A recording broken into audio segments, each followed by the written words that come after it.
Hello दोस्तों। तो स्वागत है आप सभी का मेरे चैनल क्रैक कंपटीशन में। और हम लोग देखेंगे एक्सपेक्टेड क्वेश्चन पेपर जो कि आपके सीटेट एग्ज़ाम में 1 से लेकर 7 फरवरी तक आएंगे। साइंस का एक्सपेक्टेड पेपर पहले ही क्वेश्चन डाला जा चुका है। अब हम लोग देखेंगे एसएसटी का क्वेश्चन कि एसएसटी के कैसे क्वेश्चन आ सकते हैं एग्ज़ाम में। तो पहला क्वेश्चन है, भारत में सर्दी के मौसम के बारे में निम्नलिखित कथनों पर विचार कीजिए और सही उत्तर चुनिए। ए, भारतीय उपमहाद्वीप पर उत्तर पूर्वी व्यापारिक हवाएं चलती हैं। तो हाँ, चलती हैं, सही बात है। दूसरा, तमिलनाडु के तटीय क्षेत्र में वर्षा होती है। हाँ, तमिलनाडु के जो तटीय क्षेत्र है वहाँ होती है, ये भी सही है। तीसरा, मौसम सामान्य रूप से स्पष्ट आकाश, कम तापमान और कम आर्द्रता और कमज़ोर परिवर्तनशील हवाओं द्वारा चिन्हित किया जाता है। तो हाँ, इस द्वारा हम लोग चिन्हित करते हैं। अगला क्वेश्चन है, दिए गए विकल्पों में से सही मिलान चुनिए। पहला, अस्थाई हवाएं जो हैं उनको उनको जो है पूर्वी हवाएं और पश्चिमी हवाएं हम लोग कहते हैं। वर्षण क्या है? वर्षण जो है वो हो जाएगा हिमपात, ओलावृष्टि और ओले। और दाब पेटियाँ कितनी हैं? तो 3 निम्न हैं और 4 उच्च दाब की पेटियाँ हैं। तो ये इंपॉर्टेंट क्वेश्चन है, आप लोग ध्यान रखिएगा। अगला क्वेश्चन है, कथन ए और बी निम्नलिखित में से किस वन की विशेषताओं का वर्णन करते हैं? ए है, यह मध्य अक्षांशीय तटीय क्षेत्र में स्थित है। बी, ये सामान्यतः दक्षिण पूर्व संयुक्त राज्य अमेरिका, दक्षिण चीन और दक्षिण पूर्व ब्राज़ील जैसे महाद्वीपों के पूर्वी किनारों पर पाए जाते हैं। तो इसका राइट आंसर हो जाएगा समशीतोष्ण सदाबहार वन। ये भी इंपॉर्टेंट क्वेश्चन है, ये भी आप लोग ध्यान रखिएगा। अगला क्वेश्चन है, निम्नलिखित कथनों पर विचार कीजिए। निम्नलिखित में से कौन सा कथन सही है? तो पहला है, विश्व के सभी महासागर एक दूसरे से जुड़े हुए हैं। हाँ, तो 5 महासागर एक दूसरे से जुड़े हुए हैं। दूसरा, समुद्री जल का स्तर हर जगह भिन्न रहता है। हाँ, हर जगह जो है भिन्न रहता है। तीसरा, भूमि की ऊंचाई समुद्र तल से मापी जाती है जिसे शून्य मान लिया जाता है। हाँ, ये भी सही है। तो ये जो है तीनों जो बातें हैं ये सही है। महासागर के बारे में आप लोग ध्यान रखिएगा। अगला क्वेश्चन है, दी गई विशेषताओं में से सही महाद्वीप की पहचान कीजिए। पहला, यह पृथ्वी की कुल भूमि क्षेत्र का लगभग 1/3 भाग आच्छादित करता है। यह पूर्वी गोलार्ध में स्थित है। सी, कर्क रेखा इसी महाद्वीप से होकर गुजरती है। तो इसका राइट आंसर हो जाएगा, ये एशिया के बारे में बात हो रहा है, ठीक है। और एशिया में ही हमारा क्या है, इंडिया, भारत जो है वो एशिया में ही है, ठीक है। अगला क्वेश्चन है, सभी ग्रह सूर्य के चारों ओर एक डैश में चलते हैं। तो एक अंडाकार पथ जो है यानी कि इलिप्टिकल ऑर्बिट में चलते हैं सारे ग्रह, ठीक है। अगला क्वेश्चन है, वसंत ज्वार कब आते हैं? तो वसंत ज्वार जो है वो पूर्णिमा के साथ साथ अमावस्या के दिन भी आते हैं, ठीक है। अगला क्वेश्चन है, निम्नलिखित कथनों पर विचार कीजिए और नीचे दिए गए कूट का उपयोग करके सही उत्तर चुनिए। तो पहला है, गुप्त काल के दौरान दक्षिण पूर्व एशिया के साथ व्यापार में उल्लेखनीय वृद्धि दर्ज की गई थी। तो हाँ, ये पॉइंट सही है, ऐसा हुआ था। अगला है, सौराष्ट्र यानी कि गुजरात इस अवधि के दौरान अपने धातु उद्योग के लिए बहुत प्रसिद्ध था। तो हाँ, ये भी सही है, ठीक है। तो ये दोनों पॉइंट है जो कि सही है। अगला क्वेश्चन है, निम्नलिखित प्रश्नों के उत्तर सही और सबसे उपयुक्त विकल्पों का चयन करके दीजिए। कथन है, मंदिर और मस्जिदों का निर्माण खूबसूरती से किया गया था। दूसरा, मंदिर संरक्षक की शक्ति, धन और भक्ति का प्रदर्शन करते हैं। तो इसमें जो है इसका राइट आंसर हो जाएगा ए और बी जो है वो दोनों सत्य है और बी ए का सही व्याख्या भी करता है, ठीक है। अगला क्वेश्चन है, निम्नलिखित कथनों पर विचार करें।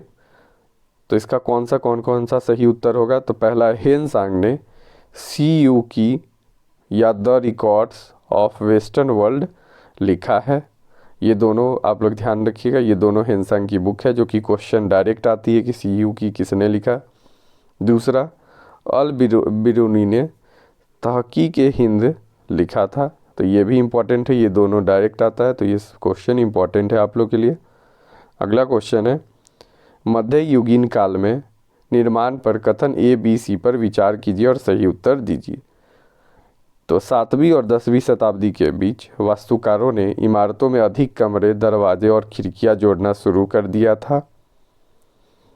दूसरा, 8वीं और 13वीं शताब्दी के बीच निर्माण में ट्रेबिट शैली का उपयोग किया गया था। तो ये दोनों पॉइंट जो है सही है। अगला क्वेश्चन है, निम्नलिखित कथनों पर विचार करें और अंग्रेजों के साथ संबंध में सही विकल्प का चयन करें। तो ये सारे पॉइंट जो है सारे के सारे ही इम्पोर्टेंट है। पहला अंग्रेजी कारखाना 1612 में सूरत नदी के तट पर स्थापित किया गया था, याद रखिएगा। बी, जैसे जैसे व्यापार का विस्तार हुआ, कंपनी ने व्यापारियों और सौदागारों को कारखाने के पास आकर बसने के लिए राजी किया। अगला, उन्होंने मुगल बादशाह औरंगजेब को कंपनी के लिए शुल्क मुक्त व्यापार का अधिकार देने वाला फरमान जारी करने के लिए राजी किया। तो ये तीनों पॉइंट जो है सही है और तीनों ही क्वेश्चन हैं, आप लोग याद रखिएगा। निम्नलिखित में से क्या सामाजिक विज्ञान में मूल्यांकन का मुख्य उद्देश्य है? तो ये है छात्राओं के ज्ञान का आकलन। अगला क्वेश्चन है, डैश में छात्र अपने स्वयं के अर्थ और समझ का निर्माण करते हैं कि उन्हें क्या सीखना है। तो इसका राइट आंसर हो जाएगा सहकर्मी अधिगम। अगला क्वेश्चन है, किस वैज्ञानिक ने सबसे पहले शिक्षा प्रणाली में परियोजना विधि का व्यवहारिक रूप दिया? तो ये भी इम्पोर्टेंट है, आप लोग ध्यान रखिएगा। WH किलपैट्रिक के द्वारा परियोजना विधि दिया गया है, ठीक है। उच्च प्राथमिक स्तर पर सामाजिक विज्ञान की प्रकृति के कथनों पर विचार कीजिए। तो यह लोगों के परिवेश में उनका अध्ययन है, सही है। यह अतीत और वर्तमान के साथ संबंधों का अध्ययन है, ठीक है। अगला क्वेश्चन है, सामाजिक अध्ययन पाठ्यक्रम में मूल तत्व की अवधारणा किसके द्वारा दी गई है? तो ये NPE 1986 के द्वारा दी गई है। अगला क्वेश्चन है, सामाजिक विज्ञान में मूल्यांकन की प्रक्रिया को व्यापक रूप से कैसे ज्ञात करना चाहिए? तो इसका राइट आंसर होगा शिक्षार्थी की सामाजिक महत्वपूर्ण क्षमताओं के अनुसार। अगला क्वेश्चन है, सामाजिक विज्ञान शिक्षक किसके माध्यम से बच्चों के बीच सृजनात्मक और गहन चिंतन को बढ़ावा दे सकते हैं? तो इसका राइट आंसर होगा चीज़ों को बनाने और प्रयोग करने, परीक्षण करने तथा चर्चा करने के द्वारा। अगला क्वेश्चन है, प्राथमिक स्रोतों के उदाहरण क्या क्या हैं? तो पहला व्यापार साहित्य, दूसरा डायरी, तीसरा पत्र व्यवहार। अगला क्वेश्चन है, people's union of civil liberties ने किस वर्ष में भोजन की कमी के लिए सरकार के विरुद्ध सुप्रीम कोर्ट में जनहित याचिका दायर की थी? तो ये हो जाएगा 2001 में किया था। अगला क्वेश्चन है, लिंग के आधार पर भेदभाव को रोकने के लिए सरकार द्वारा निम्नलिखित में से कौन सा कदम उठाया गया था? तो इसका उत्तर होगा देश के कई गांवों में आंगनबाड़ियों या बाल देखभाल केंद्रों की स्थापना की गई, शिशु गृह का प्रावधान किया गया, ठीक है। अगला क्वेश्चन है, निम्नलिखित में से क्या अनेकता में एकता का उदाहरण है? तो अलग अलग हिस्सों में रहने वाले लोग, भारत के लोग अलग अलग भाषाएं बोलते हैं।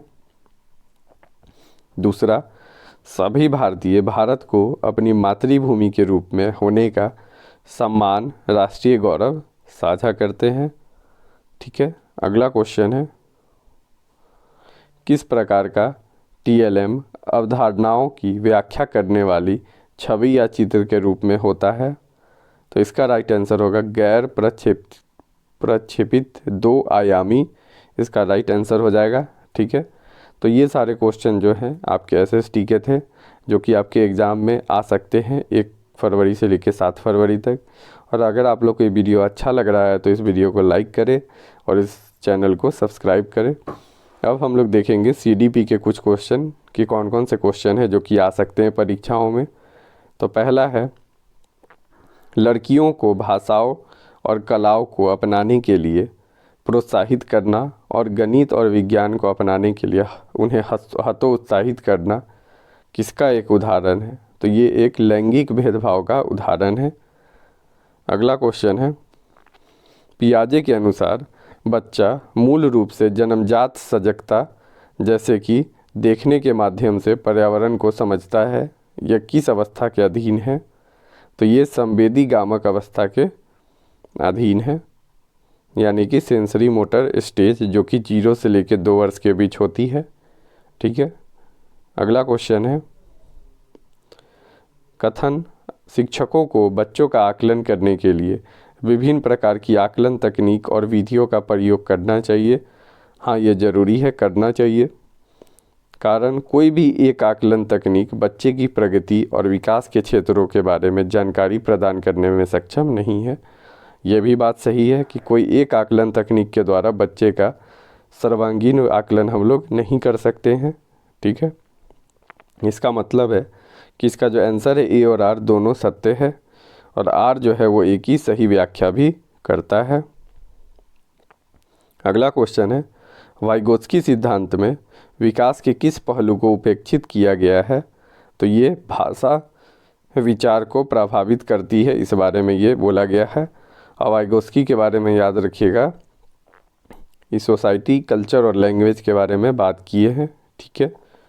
अगला क्वेश्चन है, एक बहुसांस्कृतिक कक्षा में एक शिक्षक यह सुनिश्चित करेगा कि मूल्यांकन में निम्नलिखित में से किस पर विचार किया जाना चाहिए? इसका उत्तर है अपने मूल्यांकन उपकरण की विश्वसनीयता और वैधता। दूसरा, मूल्यांकन उपकरण का मानकीकरण भी जरूरी है। अगला क्वेश्चन है, बच्चों के विकास की प्रगति को दूसरे बच्चों से तुलना करके शुद्धता से मापा जा सकता है? तो नहीं, ये गलत है, नहीं माप सकते ऐसे। तर्क है, विकास का स्वरूप और अनुक्रम एवं विकास की गति सभी बच्चों के लिए सार्वभौमिक रूप से समान होती है, नहीं, सारे बच्चे के लिए अलग अलग होती है, यानी कि इसका दोनों आंसर गलत है। अगला क्वेश्चन है, पाठ्यक्रम को जल्दी पूरा करने के लिए एक शिक्षक हमेशा अपनी पसंद के ही कुछ बच्चों से उत्तर पूछ लेती है। शिक्षक द्वारा यह कार्य क्या है? तो विद्यार्थियों को समान अवसर की उपलब्धता से वंचित करता है ये चीज़। अगला क्वेश्चन है, निम्नलिखित में से कौन सा एक बच्चे की सामाजिक परिपक्वता का एक महत्वपूर्ण संकेत है? तो इसका राइट आंसर होगा दूसरों की उपस्थिति के बारे में जागरूकता रहना चाहिए। ठीक है। अगला क्वेश्चन है, राष्ट्रीय पाठ्यचर्या की रूपरेखा 2005 इसकी समझ प्राप्त होती है रचनावाद से। अगला क्वेश्चन है, एक शिक्षिका अपनी कक्षा से कहती है, जैसा कि अलग अलग असाइनमेंट अलग अलग छात्रों को अधिक प्रभावी ढंग से सीखने में मदद करने के लिए डिज़ाइन किए गए हैं, सभी छात्रों को बिना किसी सहायता के असाइनमेंट को पूरा करना है। वह कोहलबर्ग के नैतिक विकास के निम्नलिखित चरणों में से किसका उल्लेख कर रही है? तो ये कोहलबर्ग के परंपरागत चरण 4 यानी कि कानून और व्यवस्था के बारे में बात कर रही है कि किसी को किसी से भी सहायता नहीं लेना है, और ऑर्डर जो है ऑर्डर ही ऑर्डर है। अगला क्वेश्चन है, लेव वाइगोत्स्की का सामाजिक सांस्कृतिक परिप्रेक्ष्य अधिगम प्रक्रिया में किस पे महत्व देता है? तो इसका राइट आंसर हो जाएगा ये सांस्कृतिक उपकरण पर महत्व देता है। अगला क्वेश्चन है, किस विचारक ने इस बात को नकारा है कि बुद्धि एकल इकाई है और कई पृथक स्वतंत्र बुद्धियों का सिद्धांत प्रतिपादित किया है? तो ये हावर्ड गार्डनर है, इन्होंने अलग अलग बुद्धियों का सिद्धांत दिया है। अगला क्वेश्चन है, समूह की गतिविधियों को अच्छी तरह से नियोजित किया जाना चाहिए। छात्रों को समूह में काम करने के लिए तैयार रहने की ज़रूरत है और शिक्षकों को अपनी अपेक्षाओं को स्पष्ट रूप से बताना होगा। निम्नलिखित में से कौन सी रणनीति वास्तविक सहकारी अधिगम को परिभाषित करने वाला तत्व नहीं है? तो ये प्रतियोगिता जो है वो इसका वास्तविक जो अधिगम करने के लिए है वो इसका नहीं है। अगला क्वेश्चन है, स्कूल में बच्चे के अधिकारों की रक्षा करने में एक शिक्षक की भूमिका सहायक हो सकती है। आरटीआई के अनुसार निम्नलिखित में से कौन सी शिक्षक की महत्वपूर्ण भूमिका है? तो इसका राइट आंसर हो जाएगा लिंग समानता प्रदर्शित करना। तो ये सारे क्वेश्चन जो हैं CDP के और SST के क्वेश्चन हैं जो कि आपके एग्ज़ाम के लिए इम्पॉर्टेंट है। आप ये सारे क्वेश्चन को फिर से रिवाइज कर लीजिए और आई होप आप लोग को ये वीडियो अच्छा लगा होगा। अगर ये वीडियो अच्छा लगा है तो इस वीडियो को लाइक करें और अपने दोस्तों के बीच शेयर करें और ऐसे ही रोज़ाना सीटेट का एनालिसिस देखने के लिए और एक्सपेक्टेड पेपर देखने के लिए इस चैनल को सब्सक्राइब करें। धन्यवाद।